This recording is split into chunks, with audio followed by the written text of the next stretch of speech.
High, good morning all of you. विद्यार्थी मित्रांनो, आज आपण चंद्राबद्दल माहिती पाहणार. चंद्र हा पृथ्वीचा उपग्रह आहे. उपग्रह म्हणजे हा त्या पृथ्वीभोवती फिरतो आणि स्वतःभोवती पण फिरतो. चंद्र हा पृथ्वीचा उपग्रह आहे. मला सांगा, तुम्ही दररोज चंद्र पाहता? त्याचा तुम्हाला एकसारखा आकार दिसतो का? कधी कसा असतो? बरोबर, कधी वाढत जातो, कधी कमी होत जातो. म्हणजे चंद्राचा जो हा आकार आहे, हा जो वाढत जातो किंवा कमी होत जातो, याला चंद्राची कला म्हणतात. काय म्हणतात? चंद्राची कला. चंद्राची कला म्हणजे चंद्राचा जो आकार आहे, हा जो दररोज सारखा नसतो, कधी वाढत जातो, कधी कमी होत जातो. मग चंद्राच्या या आकाराला जो वाढत जातो, कमी होत जातो आणि ती चंद्राची जी पृथ्वीभोवती प्रदक्षिणा आहे, म्हणजे पृथ्वीभोवती फिरणं, याला लागतात 27 दिवस 3 तास. आणि स्वतःभोवती फिरायला पण 27 दिवस 3 तास लागतात. पहा, गंमतच आहे. त्याला स्वतःभोवती फिरायला आणि पृथ्वीभोवती फिरायला सारखाच वेळ लागतो.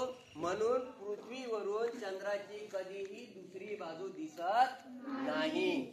मग आपण आपल्या घरामध्ये कॅलेंडर असते, त्याच्यामध्ये असते आज मम्मीचा उपवास, एकादशीला, कधी कधी अष्टमीला, कधी कधी पंचमीला.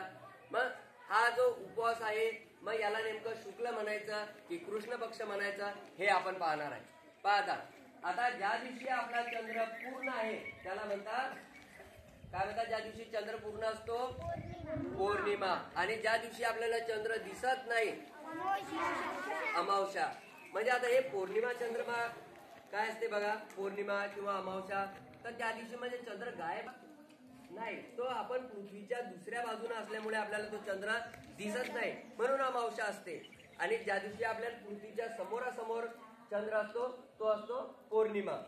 आता बघ, आता हा आपला चंद्र पूर्ण आहे.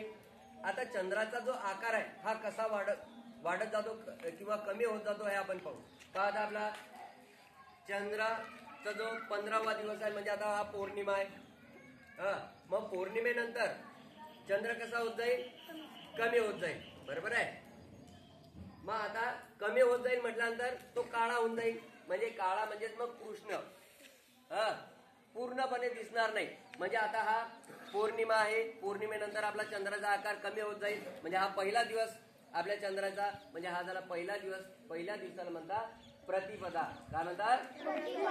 मग आता काळा होत जाईल म्हटल्यानंतर मग कृष्ण प्रतिपदा पहिला दिवस, नंतर कृष्ण द्वितीया, कृष्ण तृतीया, कृष्ण चतुर्थी, म्हणजे बा चौथा दिवस म्हणजे चतुर्थी, कृष्ण पंचमी, कृष्ण षष्टमी, कृष्ण सप्तमी, कृष्ण अष्टमी, कृष्ण नवमी, कृष्ण दशमी. आता बा 10 नंतर, दश म्हणजे 10, एकादशी. पहा, एकादशी तुम्ही ऐकलंय है ना? एकादशीचा उपवास, म्हणजे एकादशी, द्वादशी म्हणजे 12 आणि 10, बरोबर आहे. 10 आणि 2 म्हणजे द्वादशी, त्रयोदशी, चतुर्थदशी. आणि बा या दिवशी आता चंद्र आता पूर्णपणे, बा चंद्राचं फक्त उसी कोर राहिली आणि आता तोही चंद्र गायब झाला. म्हणजे आता चंद्र दिसून राहिला का तुम्हाला? म्हणजे याचा अर्थ चंद्र दिसत नाही, म्हणजे मग काय आहे? आता अमावस्या आहे. पूर्णपणे काळ कुट्ट, चंद्र दिसत नाही, म्हणजे अमावस्या झाली. आता अमावस्या झाल्यानंतर काय होणार आहे? चंद्र कलेकलेनं वाढणार आहे. बरोबर आहे. चंद्र कलेकलेनं वाढणार आहे. म्हणजे आपला चंद्र हा पूर्णपणे पांढरा होणार आहे. आणि पांढरा होणं म्हणजे मग शुक्ल. मग आता हा पहिला दिवस पाहू आपण. पहिला दिवस पहा, प्रतिपदा. मग आता हा पहिला दिवस कोणता राहील? शुक्ल पक्ष, म्हणजे शुक्ल प्रतिपदा. पहा, चंद्र वाढला म्हणजे शुक्ल प्रतिपदा, शुक्ल द्वितीया, शुक्ल तृतीया, चतुर्थी,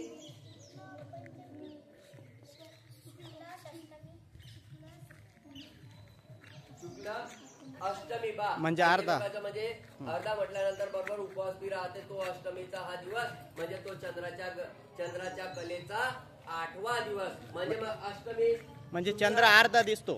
चंद्र बघा हा अर्धा दिसतो, अर्धा दिसून राहिला बा आता, आहे ना.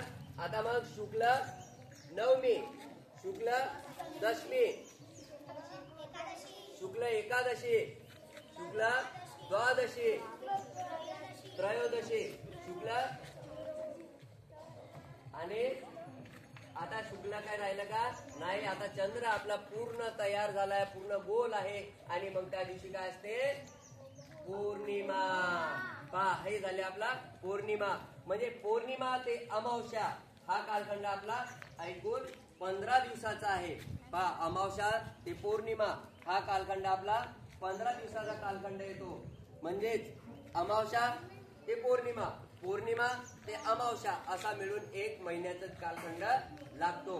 पाहता म्हणजे मग अमावस्या ते पौर्णिमा हा जो कालखंड आहे, अमावस्या म्हणजे काळा पासून पांढऱ्यापर्यंत त्याला म्हणायचे शुक्ल पक्ष, आणि पौर्णिमेपासून अमावस्यापर्यंत हा कृष्ण पक्ष. पहा कृष्ण पक्ष म्हणजे पौर्णिमेपासून अमावस्यापर्यंत, पौर्णिमेपासून अमावस्यापर्यंत कृष्ण पक्ष, आणि अमावस्यापासून पौर्णिमेपर्यंत शुक्ल पक्ष. अशा प्रकारे पहा हा याला 15 हा पूर्ण वेळ असतो. याला चंद्राच्या कला कसा आकार होत राहतो हे आपण पाहिलं. समजलं तुम्हाला? समजलं का? चला मग पौर्णिमा आणि अमावस्या समजली. पौर्णिमा म्हणजे चंद्र कसा होतो, पूर्ण गोल. आता बघा मग चंद्र हा आपल्याला पृथ्वीवरून कधीही चंद्राची दुसरी बाजू का दिसत नाही, कारण चंद्राचा स्वतः भोवती फिरण्याचा आणि पृथ्वी भोवती फिरण्याचा कालखंड हा सारखाच असल्यामुळे आपल्याला पृथ्वीवरून चंद्राची दुसरी बाजू कधीही दिसत नाही. तर वैष्णवी आणि श्रेया कमॉन. बघा आता ह्या 2 मुली आहेत. आता बघा वैष्णवी आणि श्रेया ह्या दोन्ही आहेत. आता बघा करा, पहा आता पहा चंद्र हा पृथ्वी सोबत, म्हणजे कारण तो कोणाभोवती फिरत असते, पृथ्वी भोवती फिरत असतो, बरोबर आहे. आणि स्वतः भोवती पण फिरत असतो. पहा आता पहा पृथ्वी भोवती, आणि पृथ्वी कोणाभोवती फिरते, सूर्याभोवती. म्हणजे सूर्याभोवती फिरत असताना चंद्रही तिच्या सोबतच आला. आता पहा चल तू बी फिर, पहा असं गोल फिर, दोघे जण. तसं नाही, असं असं. पहा आता तू जागेवर, हा, आणि तू फिरत राहायची.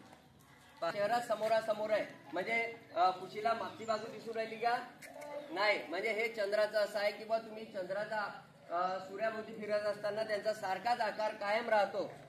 म्हणजे मग आपल्याला म्हणून चंद्राची कधीही दुसरी बाजू दिसत नाही.